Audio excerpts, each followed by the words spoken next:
On the morning of August 27th, 2025, during an all-school mass at the Church of the Annunciation in Minneapolis, tragedy struck. A former student, 23-year-old Robin Westman, opened fire through the church's stained glass windows around 8:27 a.m., killing 2 children and injuring dozens more. What happened? Westman fired multiple weapons, including an AR-15 style rifle, a shotgun, and a pistol, although the pistol malfunctioned and jammed.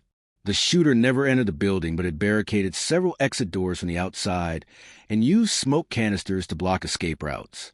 Within minutes, law enforcement responded. A police officer arrived by 8:31 a.m., guided to the scene by a parishioner. Authorities later reported that the shooter died by suicide in the parking lot. The victims included 2 young children, 8-year-old Fletcher Merkel and 10-year-old Harper Moisky, who lost their lives during the attack. At least 21 others were injured, including numerous children aged between 6 and 15 and 3 elderly parishioners. All seriously injured were expected to survive. One particular survivor, 10-year-old Weston Halson, sustained a bullet fragment lodged dangerously close to his carotid artery and faces surgery to have it removed. His friend Victor shielded him during the attack, an act credited with saving his life. Immediately after the shooting, responding officers rendered aid and evacuated victims within minutes. Medical teams transported the wounded to area hospitals, including Hennepin County Medical Center, Children's Minnesota, and others for treatment. By 9:29 a.m., authorities had declared there was no ongoing threat. A joint investigation began, led by the Minneapolis Police Department, with assistance from the FBI, ATF, and the Minnesota Bureau of Criminal Apprehension. Search warrants were executed at multiple locations, including the church, the shooter's residences, and his vehicle.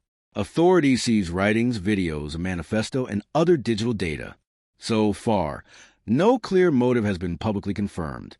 However, investigators are treating the incident as both an act of domestic terrorism and an anti-Catholic hate crime, as Westman's posts contain explicit anti-Catholic, anti-Semitic, racist, and violent ideologies.